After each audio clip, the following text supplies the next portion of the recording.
What's going on, boys and girls? G Money Richie, we back on the track. Today I'm here with my boy Joshua Bojo. Man, give yourself a small little introduction. What's good? What's good? My name is Josh. They like to call me the Journeyman, founder of the Journey.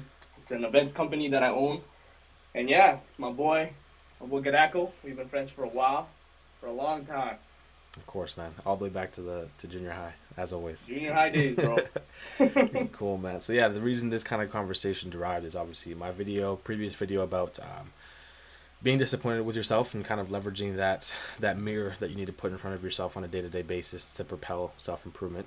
Um, Josh has some additional points he wanted to bring to the table, and some can also be opposing. And I like to just be open to different ideas and different philosophies, whether it be a complete 180 or kind of on the same path, just a little parallel to each other and stuff like that, man. So Yeah, yeah, I'd like to kind of just kick it off, man. I guess when it comes to self sure. improvement for you, so to speak, how do you really view that philosophy of one being disappointed with yourself and kind of having a Yeah, little bit of self hate? Like, what are your thoughts kind of towards that? right, right. So yeah, I guess a little background. I used to kind of derive from that mindset too.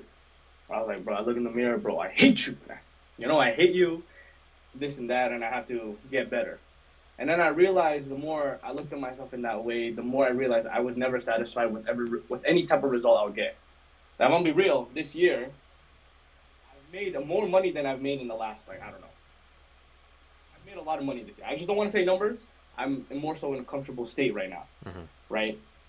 But then when I was working, there was two mindsets that I had. It was like, yo, I'm making this amount of money, or I'm only making this amount of money. And so those two mindsets really changed the trajectory of how I thought. When I thought about the first way, it was like, wow, I'm making this much money.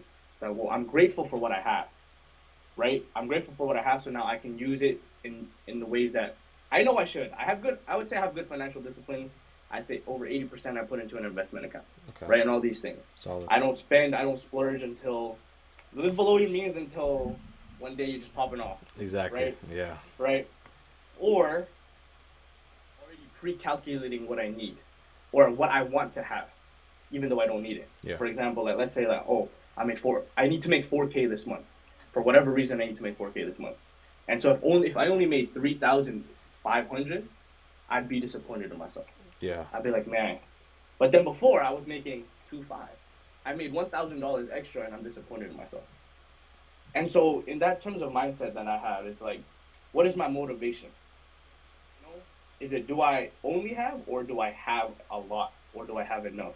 Mm, Do you see what I'm getting at? I see what you're saying, for Yeah, sure. I want to see what your take is on that Yeah. before I dive deeper. Yeah, I mean, there's definitely validity in being grateful of where you came from, and if you do discredit that completely, Yeah, all there's definitely a mental health gap and something that needs to be evaluated, right? one Because hundred it's like, percent. how are you going to grind so much to reach a specific point and then not recognize that you have reached that point, right? Yeah.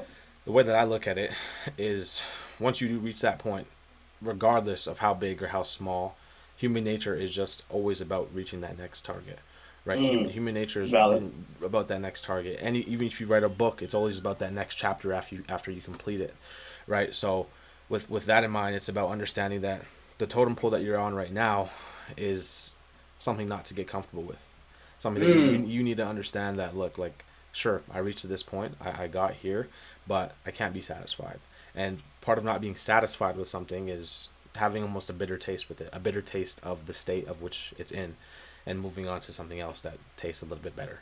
And yes, you may right. you may end up in a perpetual cycle of a bitter taste in your mouth of your results. But in my personal opinion, if that bitter taste is what's going to propel me to create that freedom and everything that I'm looking to do for me, myself, and my family, Mm-hmm. I'll make that trade off any day. I love it. That's exactly what I tackle. Yeah. Because I agree, 100%. I agree. Like we can never, especially as men, we can never be comfortable. Yeah. When you get comfortable, you know you're doing something wrong. And so I do have a point where I'm still trying to figure out the formula for this Mm-hmm. because I don't understand it myself, but it kind of makes sense in my head. Where I believe we should never get comfortable, but we should always be satisfied. Mm. You Okay. know, and so if you're satisfied, what you're doing is you're being grateful for what you have. But Fair. if you're comfortable, you're gonna get lazy. You know what I mean? I hear If you. you're uncomfortable, you're always gotta be moving and doing things, right? So that reason why I want to move out, I want to be uncomfortable. Oh, of course. But I'll be honest, I'm satisfied in where I'm in my life right now, where I have good people around me. I have I have a good job. I have a business that I'm planning. I'm very satisfied. I'm very grateful for what God has given me. But I don't want to be comfortable because, like you said, you're just gonna be stagnant in the totem pole that you're in. Yeah, You know, I hear you. because if you think of in a way where you're unsatisfied with everything and always got to be reaching to the next level, that was me when I was playing soccer. I was always unsatisfied, and I realized I'm playing semi-pro academy. I'm not playing pro, but I'm playing semi-pro academy. I'm looking at people like, bro, they're pro, but everyone's looking at me like, wow, I want to be where Josh is at. 90% of the people who play in my age group didn't never got to reach the level where I reached. Yeah, Only 1% got to go pro. Maybe like four people that I know in my age group went pro, out of that's crazy. thousands of players, Yeah, yeah, thousands of players, that's crazy. and it's like, wow. Looking back, like I did really well. Of I never course. got to where I wanted to go, but I did really well. And now I'll take what I've learned because people are looking at me where I was doing terrible. Yeah. People definitely were like I thought genuinely like to articulate properly. I thought I was trash, right? And other people looked at me like, bro, this guy is so good. Yeah, I hear people from like 4 years ago saying like I thought Josh was like a pro player, that's and I crazy. thought, bro, I suck, bro. Yeah, I genuinely suck. yeah. And then I would play soccer every single day, 7 days a week. I And would barely hit up my friends. and Go ahead. what did you think that feeling of you looking at yourself in the mirror and thinking that you're trash, or watching your clips back and thinking that you're not doing good? I guess what do you think that did for you negatively? Because what do you think that did for you negatively? Yeah. Well, I think that's one of the reasons why I never went pro. I think the reason why I looked at it was I was always doubting my own ability. Hmm. And I was like, bro, I need to get better. I need to get better. I need to get better. When I'm already doing well. But then my confidence was just so low that I couldn't perform on the field. You know? Where Gotcha. I thought like, wow. I look at the clips, I'd show my friends. I'd be like, yeah, this is they'd be like, bro, this is good. And I'm in my head, I'm like, what the heck do you mean this is good? I literally didn't even play well. And then looking back now, when I'm no longer in that mindset, I look at my clips back, I was like, I was playing well.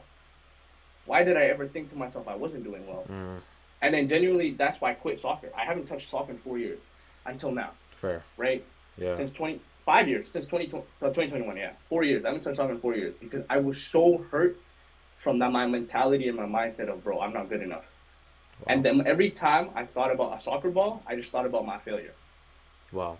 until So I had to get that rid of that. so that loop of self-deprecating and thinking that you're not good enough ended up to you feeling like you were just a failure and you wouldn't even succeed in soccer. It just lowered your Exactly. confidence. Makes sense. Exactly. Yeah. But look, here, I'll tell you this. Yeah. I'll show you a photo later. I had a whole six pack, right? Everything. I was running 5K in, I believe it was in under 20 minutes, so 4 minutes per kilometer. Yeah. Yeah. And I thought that was terrible. And I'm looking at stuff now. I'm trying to run a 5K now. I can't even go sub 20 anymore. I'm going like 27 minutes, right? And I was like, bro, how did I do that before? And look at my appearance before, bro. I had a six pack, but I was so insecure in myself because I was like, bro, I hate this. I'm not good enough yet, Mm, right? Like looking back in high school, I was like, wow, I actually had a good physique. yeah. Then looking now, I'm more confident now in myself than I was back then. But I don't have the physique that I had back then. Makes sense. So it was this. There's a lot of things I learned about it. You know, you Yeah. know what I mean? Yeah. Yeah. I guess the same thing can be applied to business, to self improvement, to sales, to your career, Yeah, whatever you may be doing. If you are constantly comparing yourself not only to other people but to the next person that you could become, once you're given that opportunity to become that person, you're probably going to shy away from it because you don't even have the right, confidence to step into those shoes. right, Makes sense. Makes sense. right. So I And I guess wanted to tackle that. Go ahead, sorry, go ahead. yeah. So I guess it's just simply a balance, kind of a balance of both Yeah, worlds. yeah. And I guess I want to talk to you about it because like we're growing older. Yeah. You know what I'm saying? And we talk about having a family and all these things. And one thing I've learned so much is a bag, like money, cannot change a person's character. 100%. It only reveals their character. And so when we talk about provision a lot, especially as men, I thought to myself a lot too was just monetary. Like, bro, I had this mindset before, like I cannot date a girl till I become a millionaire. Yeah. And I'm just like, well, million is a lot of money. I can't lie. Like that's a lot of money. Probably might, I don't know.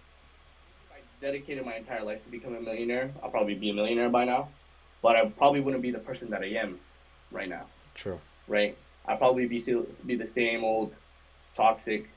Like if you guys knew me before, I was very toxic, especially in relationships. You know, Yeah.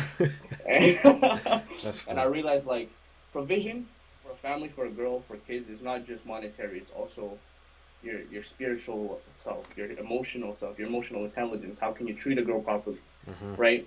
And me and you, we're in the business field. I'm pretty sure you've met many successful business owners. Many, We're many. just terrible people, terrible, terrible people. Yeah. Some, You know? yeah, terrible, crazy. They don't have any emotional regulation. A lot of things I've Right, seen in the business space, right. people doing over 3 to 4, 5 million per month, and you Wow. see their character. It's interesting the way they operate. It's very interesting the way Exactly, they operate, especially if they exactly. came to wealth young. I've met a lot of young millionaires that are just a couple Mm, years older than us, 22, 23, 24. It's interesting the way they operate and their psychology behind a lot of things. 100%, But yeah. 100%. I had a falling out with a guy, and man, it's just like sometimes looking at, I don't want to have that much money at that with that type of mindset. Mm-hmm. I want to have money. I'll be real. There's nothing wrong with money. You Of know, we course. need money. Money runs the world. Of course. We're in business. You know, but it's like I don't want money to ever prevent me from being a good person. Yeah. You know, Yeah, of course. And but if I'm also not on the other side. yeah, You know, true, true. And if I were to kind of rewind a little bit back to the females and having a woman in your life, me now I've been in a relationship I don't know 8, 9 months now, yeah, kind of around there. okay. And I used to, as me and you both know, I used to be that guy. I used to say f Facts. females, da da da. Da. I'm not doing any of that, but um, if I don't allow myself to experience love, experience a relationship, even if this one doesn't last forever, who knows? We are young. Obviously, I only date to for the goal of marriage, but it can end up anywhere, right?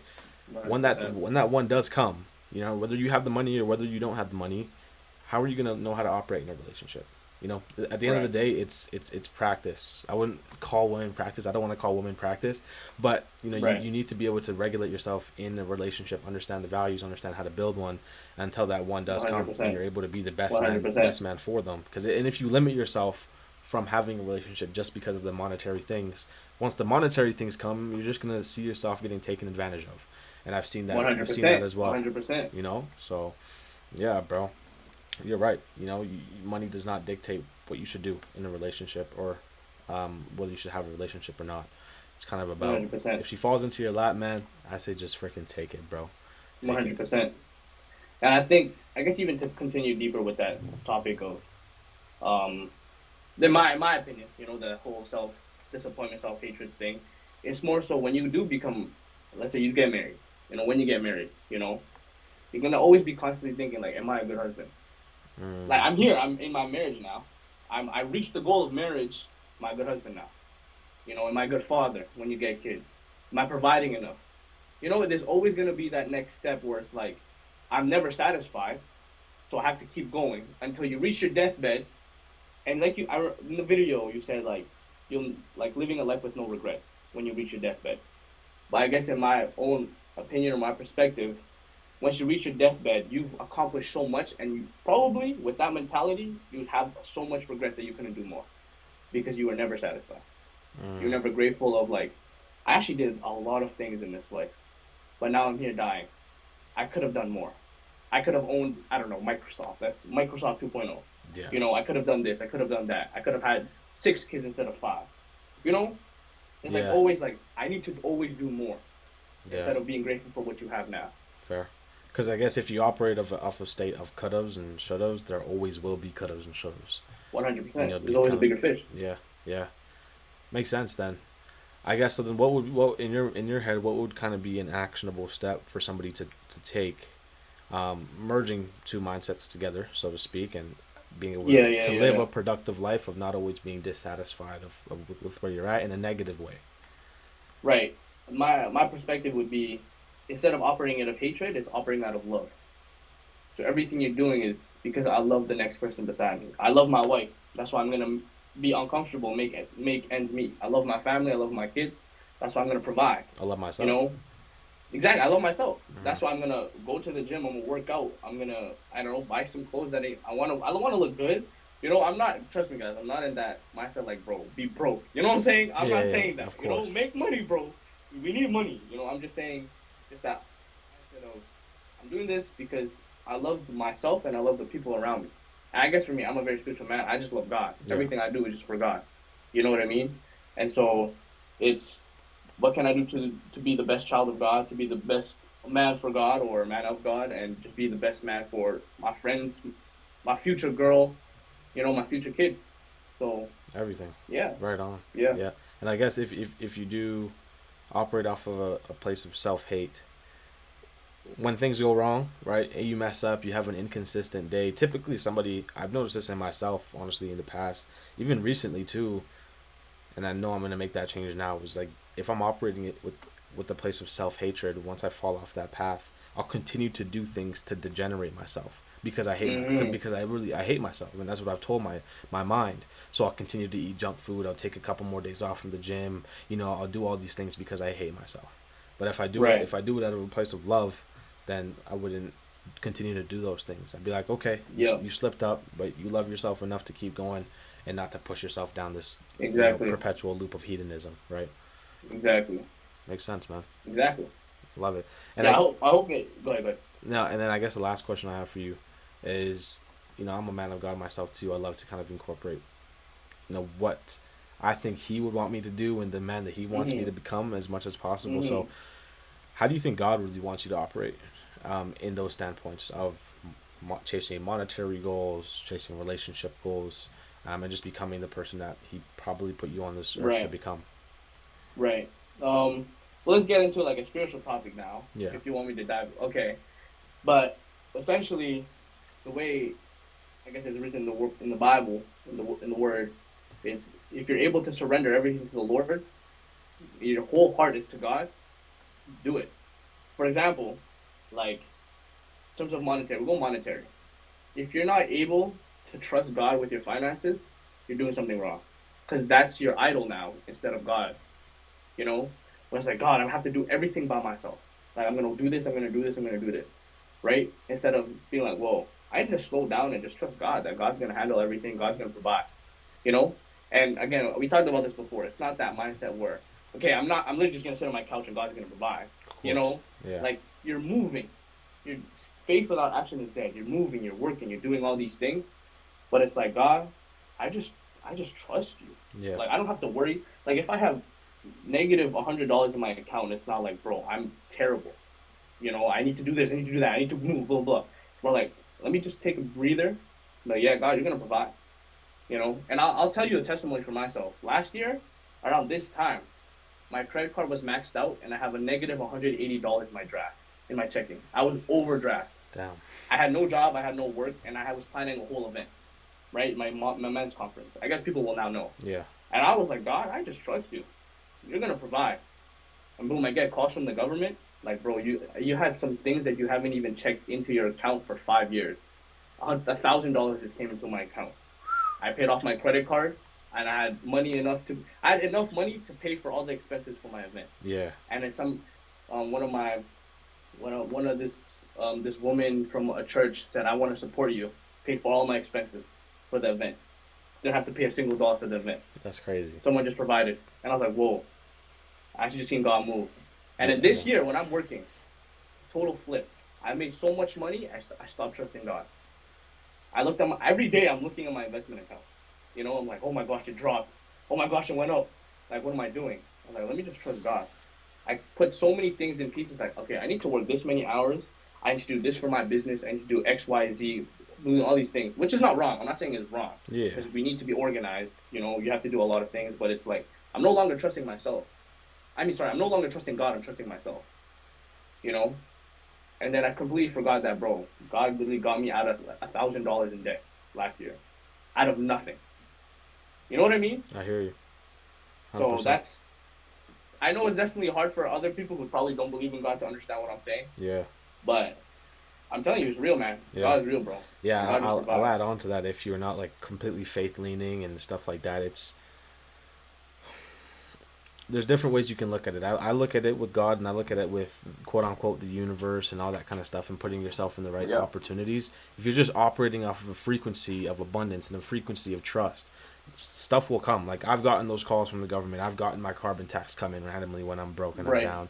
Right. I've gotten an old client say he wants to come and purchase, and I get a deal come through. Woo! You know, it's those things. When I need the money, it comes. You know what I'm saying? And Right. my dad can attest to this as well. He does like he does like work on like trailer hitches and stuff like that. Sometimes when he needs money, he's in the car thinking. All of a sudden, he gets a call. Yo, I need this repair. Da da da da. $300 job, $500 job. You know, things like that, right? So it's just operating with Amen. that frequency. If you operate with a frequency and a mindset of things that won't work out, God won't be on your side because you're not fully trusting Him. No, neither will the Mm. universe. Nearly will anything. Nothing's gonna come your way if you're just repelling all of this stuff and operating on that frequency. So, Amen. yeah, man, that's solid, bro. Amen. That's very solid. Yeah. I guess just to end it too, in terms of monetary stuff. Yeah, I mean, Jesus said it best in His prayer: "Lord, give us our daily bread." of course. We just get our daily bread, man. You Yeah. know. And just knowing that, I'm fine. But I'm not saying don't work. We gotta work. As women too, if you want to work, work.